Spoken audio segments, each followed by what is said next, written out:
या तो तब से डर लग रहा होता था कि अगले साल जब नीट का एग्जाम होगा तो कैसा होगा। अब देखो क्लास 12 स्टार्ट हो गया है ना, और डर ऑन इट्स पीक, ठीक है कोई बात नहीं, डर तो लगता ही रहेगा जब तक नीट का एग्जाम हो नहीं जाता, तब तक आप लोगों को थोड़ा थोड़ा डर लगता रहेगा। और जैसे जैसे महीने गुजरते जाएंगे तो ये डर थोड़ा थोड़ा करके ऑब्वियसली बेटा, चाहे आपने बहुत अच्छी भी पढ़ाई की होती है ना, थोड़ा बहुत, क्योंकि you are preparing for a very a big exam in your life for the very first time, I think कि कोई एक मेजर आप एग्जाम देते हो अपने लाइफ का, तो ऑब्वियसली बात है डर तो लगता है, but just keep revising is the only thing जो आपके सारे टीचर्स आपको बोल रहे होंगे।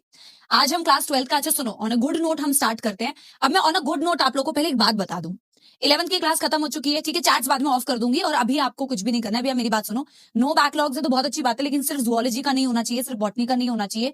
आपके पास सारे सब्जेक्ट्स हैं, फिजिक्स केमिस्ट्री जुअलॉजी बॉटनी, और चारों सब्जेक्ट्स में एटलीस्ट 3 में बहुत अच्छा करोगे एग्जाम में, मैं बता रही हूँ 3 में बहुत अच्छा करोगे, और एक में बहुत अच्छा भी नहीं हुआ तो बैलेंस होता है पेपर।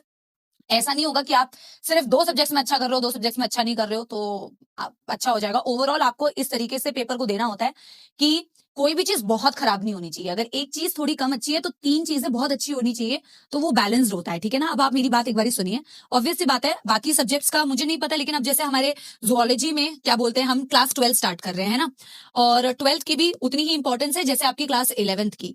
और देखो अगर मैं सच बात बताऊं आपको, जब भी मैं आप लोगों को कोई चीज बताती हूँ ना, और फिर जब हम उस आपसे उसका अपडेट लेते हैं, तो आपका रिस्पॉन्स ऐसा होता है कि मुझे लगता है कि आप लोगों ने वो बात को फॉलो ही नहीं किया। आप सिर्फ और स्ट्रैटेजी, रिवीजन और ये सारी चीजें पूछते हो, बट फॉलो करने पे आते हो तो फिर आप फॉलो नहीं करते हो। जैसे कि जब छठ पूजा का भी टाइम था, दिवाली का टाइम था, तो आप लोगों को मैंने बोला, भले ही आपके कुछ कुछ क्लासेस शायद बीच में आ रही होगी, बट फिर भी वो वर्कलोड नहीं था आप लोगों के पास जितना रेगुलर दिनों में आपके पास होता है। आप लोगों को बोला मैंने कि उसको अच्छी तरीके से यूटिलाइज करना, पर बहुत सारे लोगों ने उसको भी अच्छे से यूटिलाइज नहीं किया, वो टाइम चला गया, फिर यूटिलाइज नहीं किया, अब क्या करे, अब क्या करे, है ना। तो सिर्फ आपको मोटिवेशन नहीं लेनी है, उस चीज को अप्लाई भी करना है, तभी आपका भला होगा। अब क्लास 11th आपकी खत्म हो चुकी है जुअलॉजी की, क्लास 12th हम स्टार्ट कर रहे हैं, दोनों इक्वली इंपॉर्टेंट है आपके नीट एग्जाम के लिए, ठीक है ना।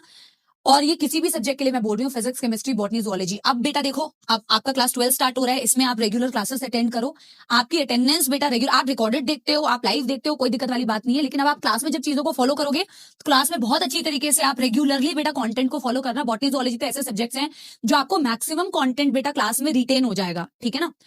पहले मेरी बात तो सुनो, मेरी बात तो सुन लो एक बारी प्लीज, है ना।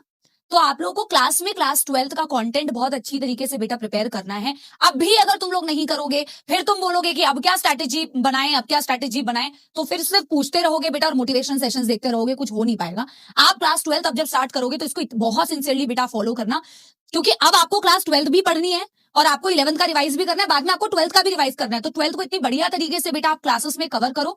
साथ में जस्ट जैसी क्लास खत्म होती है ना बेटा, जो भी सब्जेक्ट आप दिन का पढ़ते हो ना, उस कंटेंट को सेम डे बहुत अच्छी तरीके से रिवाइज करो, ताकि अब से जो भी कंटेंट आप बेटा क्लास 12 का प्रिपेयर करना स्टार्ट कर रहे हो, उसके रिवीजन में आपको बहुत ज्यादा टाइम इन्वेस्ट ना करना पड़े। आप मेरी बात को समझो, क्योंकि आप क्लास 12 खत्म होगी, पैरेलली 11th को रिवाइज करना है, और ऐसा तो नहीं है कि आप 12th को रिवाइज ही नहीं करोगे एग्जाम से पहले, 12th को भी रिवाइज करोगे ना, तो क्लास 12 को इतनी अच्छी तरीके से साथ के साथ कवर करना।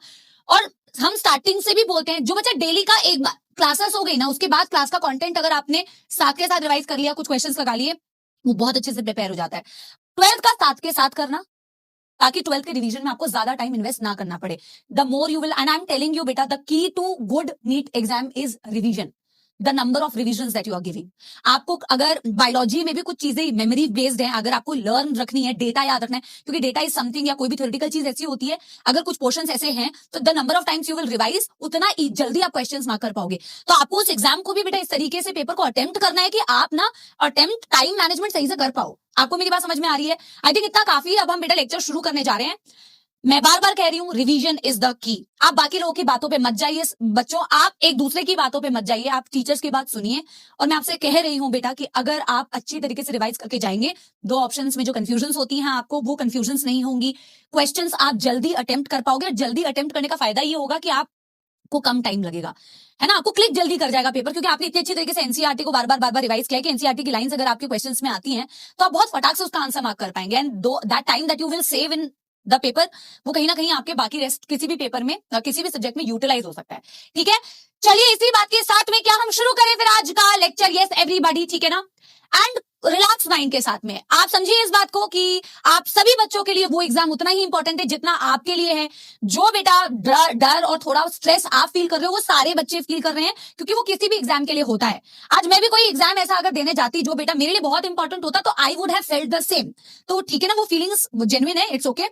लेकिन उसका सोल्यूशन ये है कि पढ़ाई करनी है और अब हम पढ़ाई स्टार्ट करेंगे। एवरीबॉडी मुझे एक बार बता दीजिए हाउ इज दी जोश। एंड हम पढ़ा रहे हैं आपको, हम आपके साथ हैं, तो आपको बिल्कुल डरना नहीं है बेटा, है ना। पढ़ना है, डरना नहीं है, पढ़ना है, क्योंकि पढ़ना ही सोल्यूशन है बेटा। देयर इज सिंपल भाषा है, पढ़ना है बस, कोई मोटिवेशन कुछ नहीं है बेटा, पढ़ना है, पढ़ना ही है और वही उपाय है, ठीक है।